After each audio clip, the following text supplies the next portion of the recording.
the year 878, the fate of Anglo-Saxon England hung by a thread. For decades, Viking armies had carved through the kingdoms of Britain. Northumbria had fallen. East Anglia had been shattered. Mercia bent under Scandinavian dominance. Only Wessex remained, battered, divided, and nearly extinguished. At the center of that storm stood one man, Alfred, King of Wessex, not yet remembered as the Great, not yet the scholar king or lawgiver of legend. In that winter, he was a fugitive. Snow and cold winds swept across the marshlands of Somerset as the Danish warlord Guthrum tightened his grip over England. Viking longships had long since stopped being mere raiders on the coast. They were settlers, conquerors, rulers. Their great heathen army had not come simply to plunder. They had come to stay. In early January of 878, during the feast of Twelfth Night, when many Saxon nobles believed campaigning season had ended, Guthrum launched a sudden strike against the royal estate at Chippenham. It was swift, calculated, devastating. The Danes stormed through Wessex like a winter tempest. Alfred's forces were scattered. His household guard barely carved a path through the chaos. Within days, most of Wessex lay under Viking control. Alfred fled. He did not flee to a fortress of stone or to loyal earls with armies at their back. He fled to the marshes of Athelney, a desolate, waterlogged island of reeds and mud deep within the Somerset levels. It was a place of refuge only because it was nearly uninhabitable. There, among fishermen and a handful of loyal retainers, Alfred survived on little more than hope and determination. Legends would later grow from this moment. Tales of a disguised king burning a peasant woman's cakes, of humility learned in exile. But beyond the legend lay stark reality. If Alfred failed to recover his kingdom, Wessex would fall as the others had. England itself might cease to exist as a unified Christian land. Through that bitter winter, Alfred did not surrender. From Athelney, he began to strike back, not in open battle, but with guerrilla tactics. Small bands of Saxon warriors harassed Danish patrols, ambushed supply lines, and melted back into the marshes. Alfred sent messengers quietly through the countryside, calling upon loyal Thegns to prepare for a reckoning in the spring. The Danes, confident in their dominance, grew complacent. Guthrum believed Wessex broken. Viking camps were established across the countryside, so tribute collected, strongholds secured. Yet beneath the surface, resistance simmered. When spring finally came in 878, Alfred moved. Messengers traveled swiftly through Somerset, Wiltshire, and Hampshire. The fyrd, the Saxon levy, was summoned.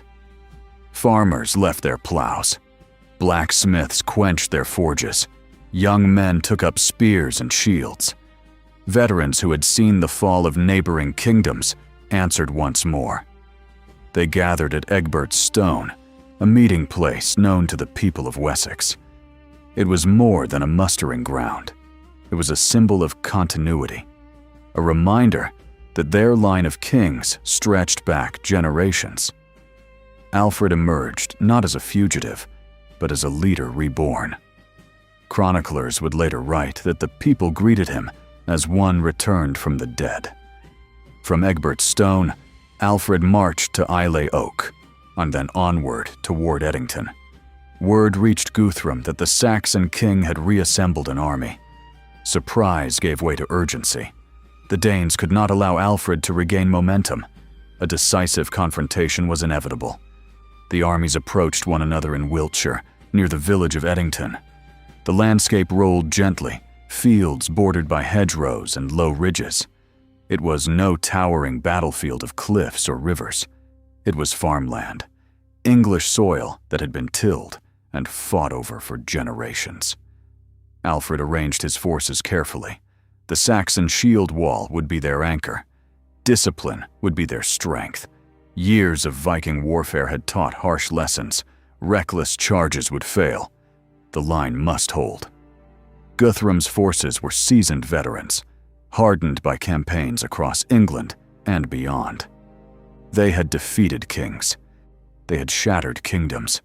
Their confidence was built upon repeated victory. On the day of battle, the air carried the tension of inevitability.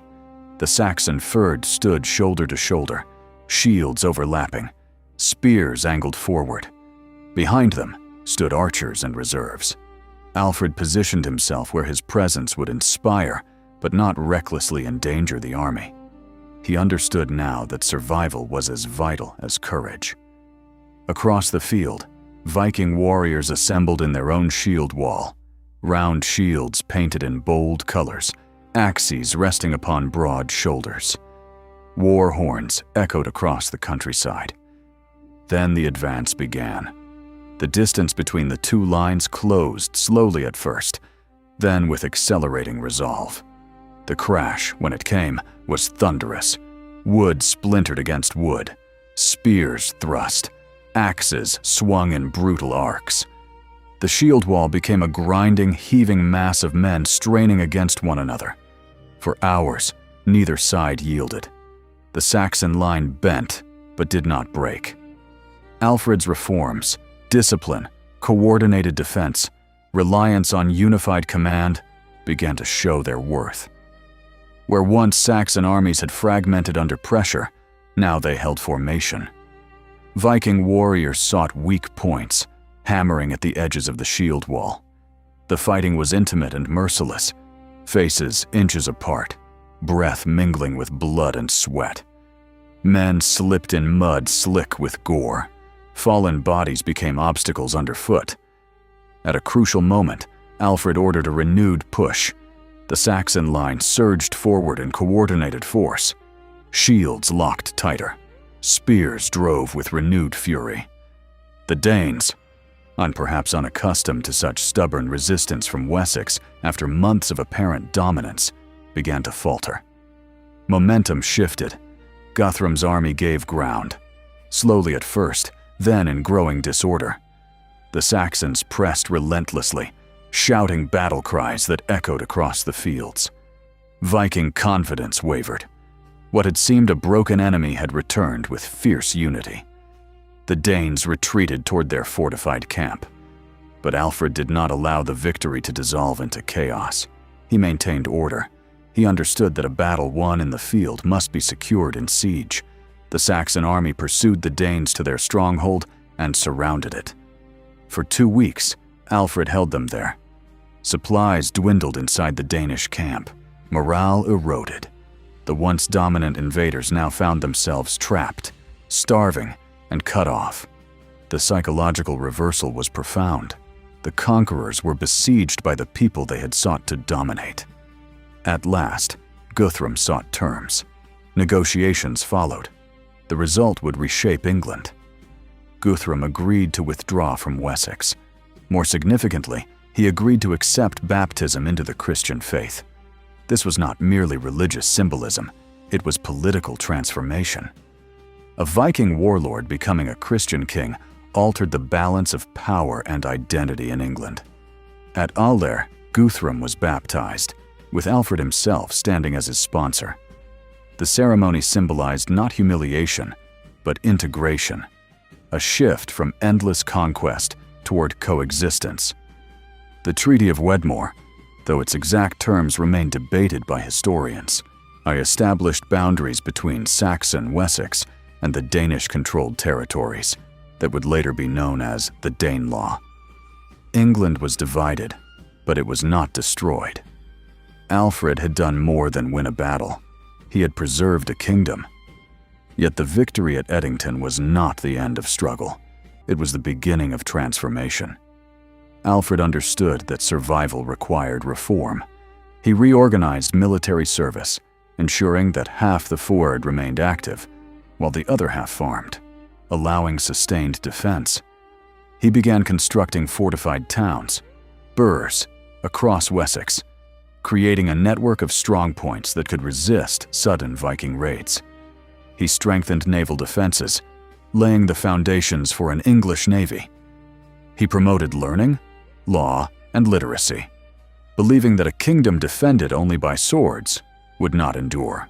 And Edington became the pivot upon which these reforms turned. For the Vikings, the defeat marked the end of unchecked expansion in southern England. They remained powerful in the north and east, but Wessex stood resilient. The fields of Edington, once stained with blood, returned to cultivation. Crops grew where men had fallen, yet memory endured. Songs were sung of the king who rose from the marshes. Chronicles recorded the near destruction and unlikely salvation of Wessex. Alfred would later earn the epithet, the Great, not solely because he won a battle, but because he turned survival into renewal. The story of Edington is not merely one of clashing armies. It is the story of endurance, of a kingdom brought to the brink and pulled back through resilience, strategy, and faith. It marks the moment when the dream of a unified England, though still distant, became possible. Without Edington, there may have been no later England as we know it. The marshes of Athelney remain quiet now. The hills near Edington no longer echo with shield and spear. But in 878, on that contested ground, the course of a nation shifted. A fugitive king became a defender of his people. An invading warlord became a baptized ruler.